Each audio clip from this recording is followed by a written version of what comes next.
మంచిగా ఉన్నది కదా అని మనం అనుకుంటే మంచిగా ఉన్నదని ఇంకా బాగా చెప్తాం అనుకుంటే వాడు ఇంకేంటి ఎక్కువ నగట్టే కదా పోయి ఆయన చేయడం. సరే మీ హుజూరాబాద్ టైగర్ కౌశిక్ రెడ్డి లాంటి గెలిచింది, దయతోని దీవించి గెలిపించింది.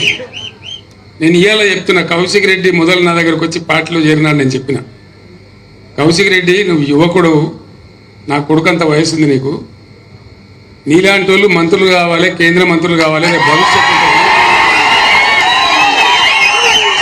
నీకు మంచి భవిష్యత్తు ఉంటుంది, నువ్వు ఇవాళ బై ఎలక్షన్కే ఆరాట పడకని చెప్తే ఆయన ఊకున్నాడు, నా మాట మన్నించి. నేను ఎమ్మెల్సీ చేస్తా అని చెప్పిన. అప్పుడు సీన్ను పెట్టుకుని నువ్వు గెలిచి ఆయన బాగా కొట్లాడిండు. తెలంగాణ ఉద్యమంలో నాతో పాటు ఉండి అనేక సార్లు జైలుకు పోయిండు, కొట్లాడిండు.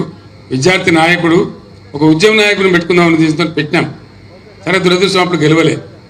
నేను చెప్పిన ప్రకారమే కౌశిక్ రెడ్డి గారు నేను ఎమ్మెల్సీ చేసిన, గవర్నమెంట్ విప్ చేసిన, మళ్ళీ మీరు కౌశిక్ రెడ్డిని ఎమ్మెల్యే గెలిపించి నాకు ఇచ్చినారు. ఇవాళ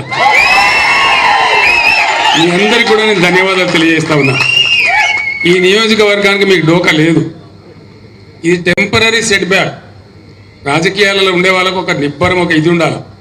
ఏంది, మేము గెలిస్తేనే లెక్క లేకపోతే లేదు అని ఎప్పుడు అనుకోవద్దు.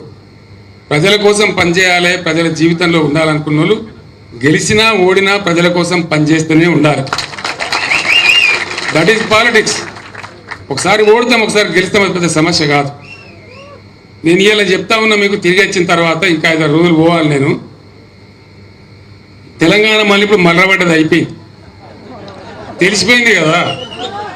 మొదటి దెబ్బనే పడే రైతు బంధు మన ముఖ్యమంత్రి పోయి నేను 9 తారీఖులో కూడా మొత్తం ఎత్తా అంటాడు. ఏది పంటలు కోసి పంటలు వచ్చి జోకుతుండ్రు, దిక్కు నాటేసేటప్పుడు ఇస్తాడా, ఎవడన్నా జోకేటప్పుడు ఇస్తాడా? అంటే ఎంతపాటి పరిపాలన. ఇంకొక మాట, ఇలా పేపర్ చదివితే నిజంగా నా కళ్ళలో నీళ్ళు వచ్చినాయి. జాతీయ స్థాయిలో అంతర్జాతీయ స్థాయిలో చాలా కష్టపడి రాష్ట్రం యొక్క గౌరవాన్ని పెంచినాం.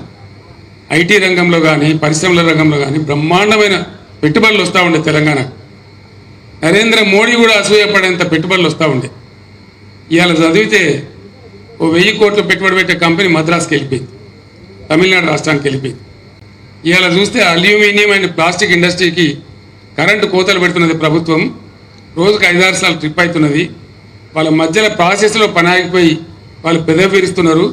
ఇక తెలంగాణ లాభం లేదు, వెళ్ళిపోవాలనుకుంటున్నారు అని చెప్పి వార్త వచ్చింది.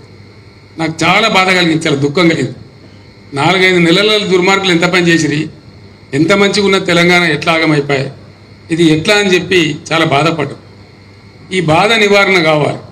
నేను మీ అందరినీ ప్రార్థించేది ఒకటే, 2001లో తెలంగాణ జెండా ఎత్తినాడు హుజూరాబాద్ గడ్డ. ఆనాడు పెద్ద నాయకులు లేకపోయినా బ్రహ్మాండంగా జడ్పీటీసీలు ఎంపీపీలు గెలిపించిన గడ్డ హుజూరాబాద్ గడ్డ 2001లోనే. దాని ఫలితమే మనకు తెలంగాణ వచ్చింది, బ్రహ్మాండంగా ఉన్నాం.